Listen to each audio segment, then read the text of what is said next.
Hello, everyone. Welcome back to the AAS YouTube channel. And we're going to do one going down the education and software corridors, two of them today.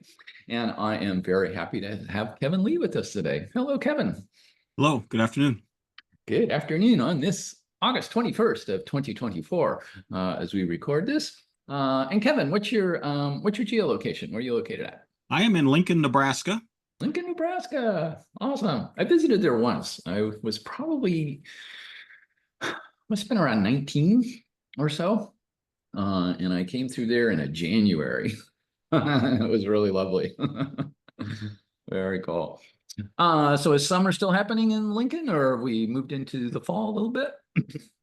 It's certainly been cooler more recently. It was unpleasantly warm for a long time. Okay. Yeah. Nice breeze today. Oh, very nice. Very nice. And I am in Phoenix, and we are still in our triple digits, and we will still be in our triple digits for another 30 days or so. Although it's a little cloudier today, so we might get see a little rain today. Summer is when Phoenix gets its rain, so it'll be good. And let's see, Kevin, what do you like to do for education or software activities? We make a number of visualization tools for introductory astronomy, including simulations, also peer instruction questions, Cool. formative assessment kind of stuff. And I have a large series of astronomy demonstration videos. So a Nice. bunch of different aspects of introductory astronomy education. Very cool. And if we got a website, we'll put the link to that down below the video. And so what are we going to be covering today? We have a new simulation that looks at some of the stellar evolution models of the MIST MESA team at Harvard. Okay. And again, I probably will ramp up to that because it's a rather complicated simulation. We'll talk a little bit about simulations in general and then show you a more simple simulation that we are targeting at smartphones, although they work on pretty much everything. Oh, very cool. Okay, good. All right. I'll let you take it away. So let me go ahead and share my screen here. Mm-hmm. And again, here is our website at astro.unl.edu. We've been at simulation development for a very large number of years.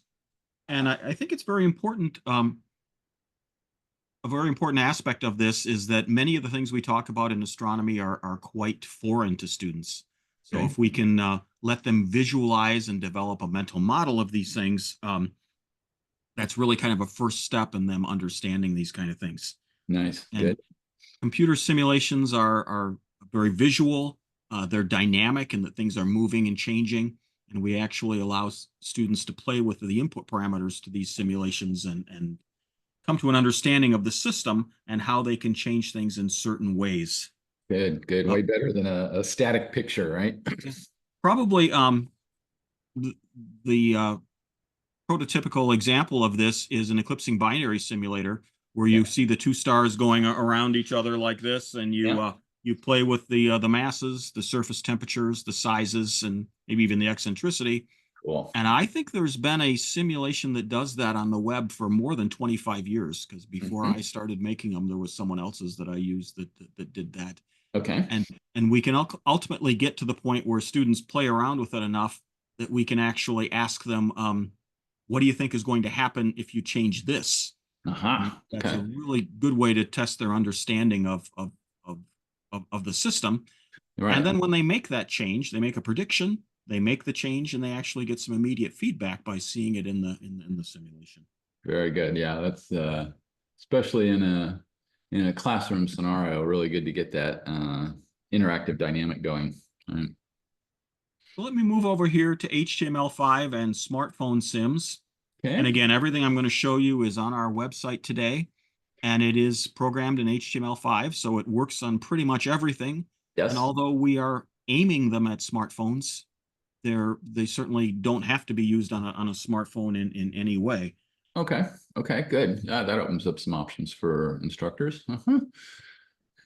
So there is a complete video series on the UNL Astronomy channel on YouTube Okay. that was contracted by AAS to actually go through the methodology of motivations of why we're doing smartphones.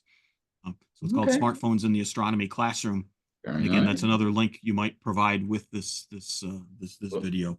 will do. Will do. I didn't know that the AAS had engaged. Yeah.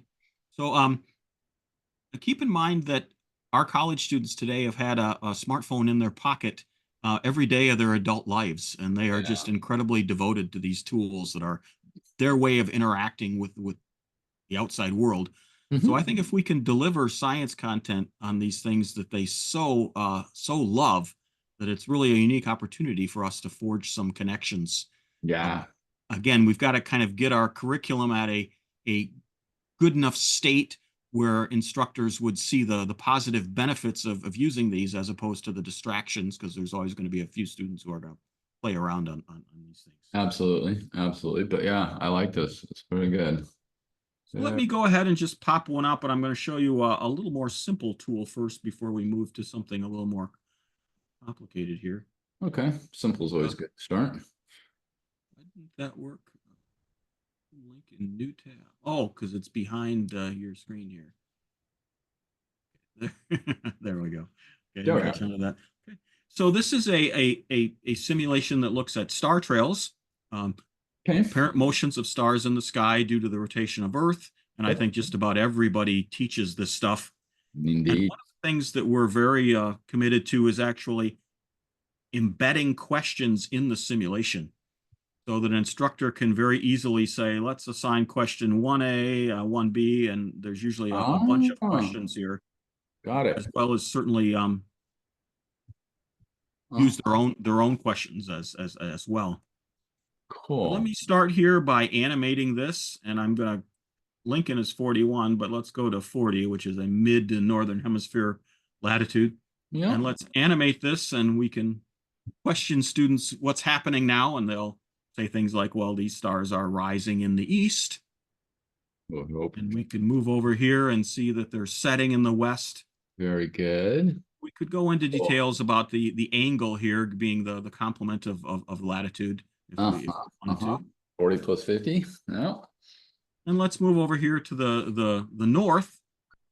And again, the altitude of the North Celestial Pole is equal to your latitude. So Mm-hmm. Polaris is darn close to being up 40 degrees here in the north. Nice. And again, all of these have other things we could ask We'll students move it. about. Like, for example, where is east in this representation? Is it to the right of north or the left of north? Okay. And we can kind of really get at their understanding where if a star dips below here and is not circumpolar, then it's got to rise over there on the right side, the east side. Yes. Very We talk a cool. little bit about lazy circles here, with Uh-huh. the south celestial pole being below the horizon. A common theme for us in these simulations is to have multiple representations and develop students' experience to the point where we show them one and ask them about the other as a capstone kind of experience. Very cool. Very cool. What is yeah, let's look at some of these. Ooh, nice. Good. So Good. here is the actual horizon diagram here, and I'm going to click on something called Show Special Stars here, which there are 3 stars that are come up in red here, and they all have special meaning. If I look here at the north point, we see that star A is one that just scrapes the north point of the horizon. Yeah. So that's got to have a declination of 40 degrees below the North Celestial Pole, so 50 degrees. Uh-huh. Very And if cool. I move up here and look at the zenith, I will see that's star A. Let's wait till star B gets Orbit here. rolls around. He's Okay. going to come around and come right through the zenith point here. Uh-huh. So there, your declination is equal to your latitude, and star C is Cool. on the celestial equator, so it rises east and west. And that's very good. Very And cool. finally, we kind of relate these two things. Again, once students have worked with us for a while, I might ask them to show them something in one of these 2 representations and ask them what's happening in the other. And other simulations we have do that to even a greater extent than this one does. Okay. Have you tried using these on evaluations, tests, exams? We ask a lot of the questions that we cover over this, but I would say actually putting the simulation in the online test, Mm-hmm. um, not yet. Not yet. We'll come We back to certainly could do it, but there are very often kind of some JavaScript limitations with running something inside something else. that. Fair enough. Fair enough. Okay. Very cool, though. Very cool. So if you're happy with this one, I can change gears now and kind of move toward our main kind of simulation if you'd like. Yeah, sure. So note this is our second sim involving the HR diagram. And Oh, the first one would be a very general kind of get familiar with the L equals R squared T to the fourth equation and start sure. to see where the sizes of stars are and things like that. And then we ultimately ask questions like, why are the bright stars in the sky bright? What is the most common type of star? So I do want to point out that there is a fair amount of like prerequisite information before I would get to this one, Oh, which is yeah. really on stellar evolution. Uh-huh. And you should probably keep in mind here that the Mist Mesa tracks and isochrones are very substantial set of files. We can only kind of send a small portion of them that we have selected carefully to students on their devices. So if sometimes you'd like to see more detail, it probably does exist in the Mist materials, but we just don't send it over the web. Yeah, okay. So let me ask that. So on those data files, and let's say I'm running it on my mobile device, are those data files then local within the app, or Yes, is everything brought back and forth over the web? we do. It does Both. come back and forth, but we've process it rather substantially to get it to a modest size. Got it. Got it. Cool. So you can use it even without necessarily an I internet. need to wave here to make my lights go back on. Oh, there you are. Well, then they go right back off. Our Um, stellar lifetime went away. Okay. Let me just show you a couple questions that I might ask students about, and this is probably more than I would do in one test with students here. But question two basically lets us put a single one solar mass star on here, Okay. and note that its present appearance, it doesn't have an outline around it, so it is a protostar at this point. Got it. Okay. And if I evolve time as it moves down toward the main sequence, it Yeah. will eventually have there is your standard star appearance there Uh-huh. where it's on the zero age main sequence. Damn. Nice. Very cool. Now, a simple reality of stellar evolution is that there are long periods of time where not much happens, and then periods that are very short where very exciting stuff happens. Yes. And we're still thinking about how to deal with that. It's especially problematic when you have stars of different masses on here, I was because going what to would be say, an optimal rate of time passage for one mass is not optimal for others. So I correct. think it's possible we may have ultimately a more tweaked mode of time passage when there's just one star on the screen like this one. Okay. But if I run this forward here, and you'll see that we'll Spent a be lot of on the time main on sequence Zooms. for a long time and then leave it, and then we go up in the red giant phase and end up down here in the white Whoa, dwarf that all happened quite quick. quite quickly. Yeah.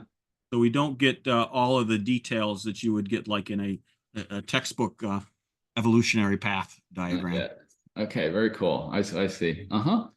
Nice. Well, Nice. let me think about the second one I wanted to show you was question 5 here, Okay. which is looking for evenly spaced on the zero age main sequence. Okay. So let me just click that button here. Oh, very cool. Very cool. And I think this is a pretty logical starting point for stellar evolution. But Mhm. one of our goals here is to really have students realize by the end of this is a very artificial construct, that it doesn't really exist, that you are not going to get all of these objects on Oh, a oh. zero age main Yeah, yeah, sequence yeah. at some starting point at once. Right, right, right. Even in a cluster. Uh-huh. But this is kind of a necessary starting point to Oh see yeah, that no. Yeah.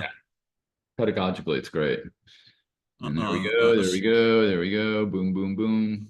Oh, we got into the white dwarfs. Okay. Very nice. and so Cool. again, we can either show the current mass or what the initial mass was for these objects that have lost a lot of mass Ah, along the way. excellent. Excellent. Very good. And note that when we get to about 20 billion years, Mm-hmm. Things have slowed down where I don't think we want to show you the whole red dwarf lifetime on the main sequence. Well beyond the Hubble flow. Yeah. So this is an interesting question to ask, time to ask students, what is the most common type of star? Ah, And they will spit red dwarf back at me because they've heard that in a lecture before.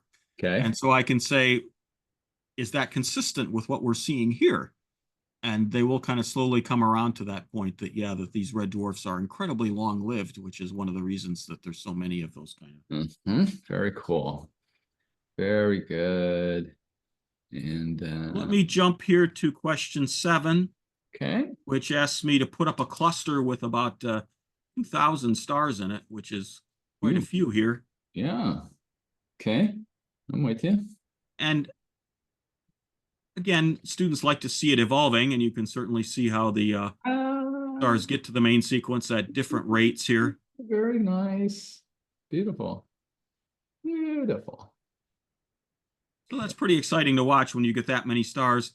But I would probably come back to my earlier question and ask here, what was the most common type of star? And they'll repeat red dwarf at me, and I'll ask, is there another answer besides it being long-lived? And they certainly do see that from this representation here.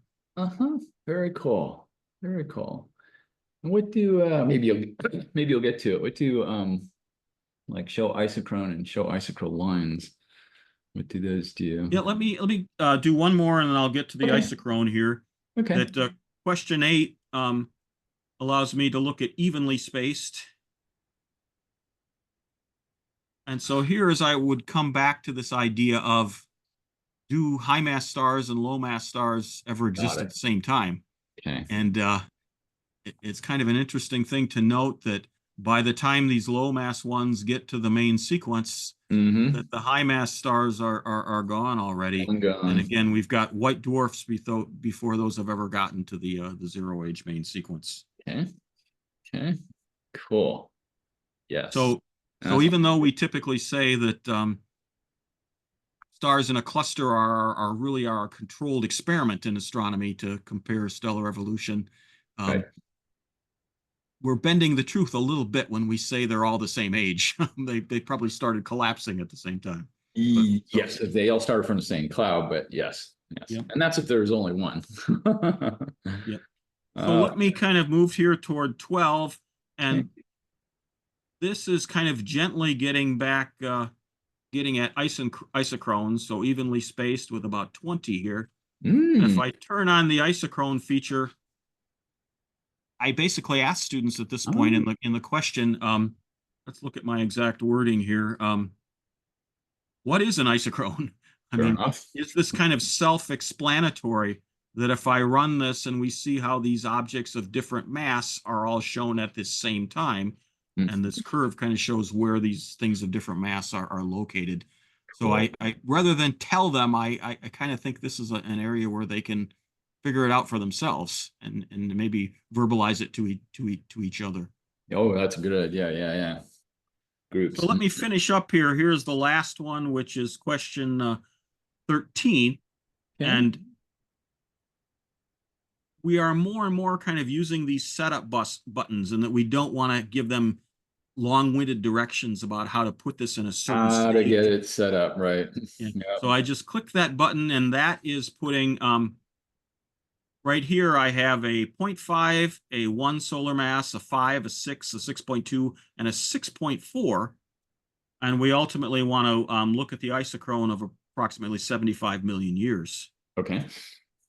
So let me, and these were very, very carefully selected values in that to get kind of an interesting phenomenon here. But Yeah, let me run it forward here. Okay. And see if I can stop it at 75 million years.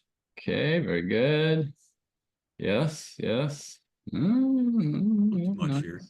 There's a nice number here, and again, that's where the setup button actually put them.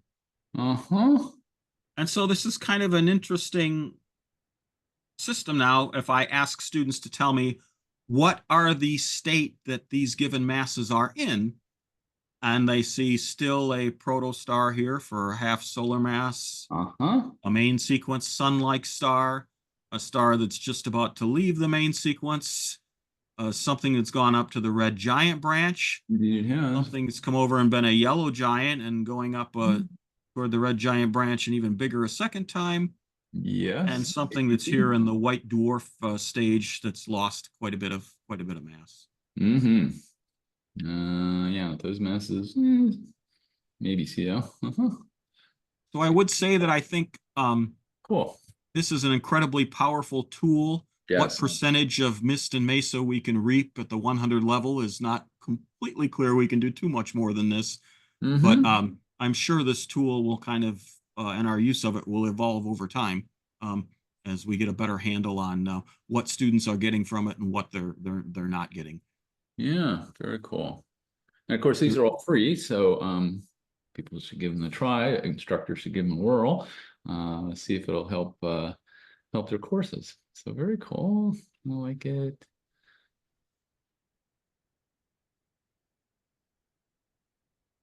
So kind of our ultimate goal here is we hope that we get enough of these simulations and the questions on them are sufficiently good that instructors feel that they can actually ask their students to bring their smartphones to class and actually make assignments. Yes, Let me as point opposed out to, one other thing to you. yeah. Here, this planetary positions, that is a PowerPoint slide. That is how I make an assignment in the classroom. Oh, okay. That I put up Got it. a Uh-huh. picture so people feel confident and the URL for Uh-huh. the few people that are on laptops, but 95% of students will go through the QR code to their smartphones. Mm-hmm. And here I'm assigning questions 1A, 1B, 1C, and 1D. Okay. And I'll probably give them about 5-10 minutes to work on this, and then we'll debrief quickly, or maybe it'll be a long debrief if it's an important topic for my course. But so I think these are very flexible tools that can be used in many different ways in your classroom. But I think they replace any other simulation use or any type of you're giving them a lecture tutorial and passing them out. It has kind of the same educational goals, just a little more visual stuff. And a little more hands-on by the students, which I think is really Yes. important. So in your courses, just roughly what is the enrollment in the courses where you've run this? Well, our classroom seats about 100 people. I Okay. think there's like 60, 65 in my first section. Okay. The other section is smaller. Um, Mm-hmm. Mm-hmm. but it could go as big as 100 for the room that we're in. Okay, very good. Yeah, I can see this scaling fairly well, both up and down. Um, One of the biggest surprises for us has been the compliance from students. okay. When we put this slide up on the projector, they immediately whip out their phones, and I walk around the back of the classroom, and there's 100% compliance. Nice. And they are so much faster at getting into the simulation with this QR code. When I tell them to find a particular exercise in the binder I make, they may thumb through pages for 5 minutes. Yeah, It's yeah. it's surprising in the other direction how long it takes them to get to that page where this is an extremely efficient uh, getting started mechanism. Yes. Yes. Very good. Very cool. I like this a lot. And how many of these, see you showed two of them. How many in total do you have up on here? Uh, well, many of them have multiple parts. So, for example, so it's not that easy to count. This Eclipse one here has 5 different simulations that are hooked together in it. Okay. Um, and so there aren't that many. If you again, Cool. here is one with 2 different simulations that are linked together. Mm-hmm. Someplace around 15 right now, moving toward 20. Nice. Very nice. Very cool. I should mention my colleague Chris Seidel.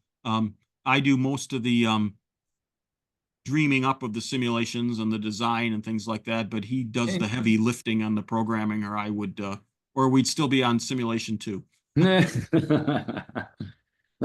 Partnerships like that are always good. Always good. Very nice. Very nice. Cool. So let's go back out into the two-person mode. So you want to stop your screen share? Very cool. So let's just go a little bit. So let's talk a little bit about the future of where this may go or where it can go.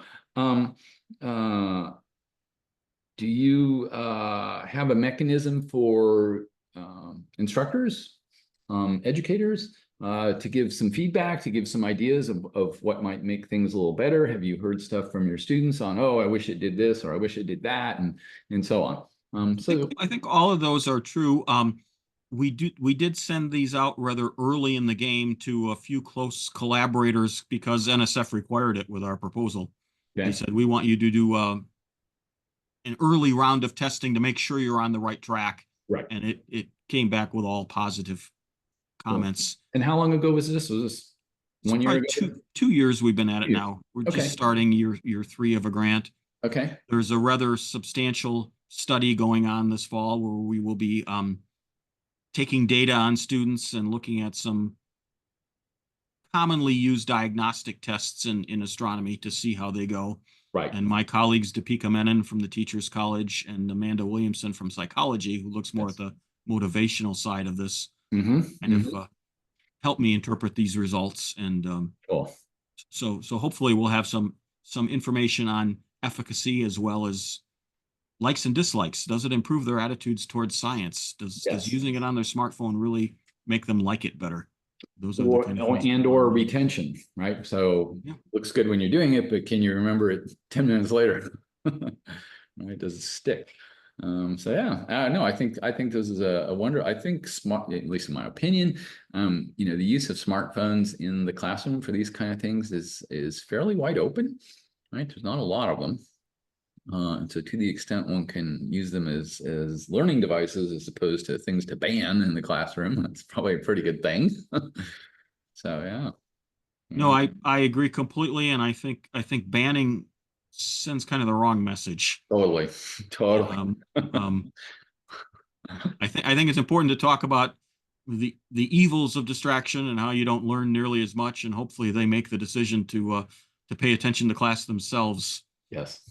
So they make that same decision when they get a text while they're driving. Like that. Smart decisions help. Very cool. Very nice. Kevin, I want to thank you so much for taking the time and sharing your sims and the purpose of all. So very good. Thank you. Thank you. All right. And that will do, everyone. And I hope this made your software and education days a little bit better, and we will see you on the next one. Bye-bye. Bye.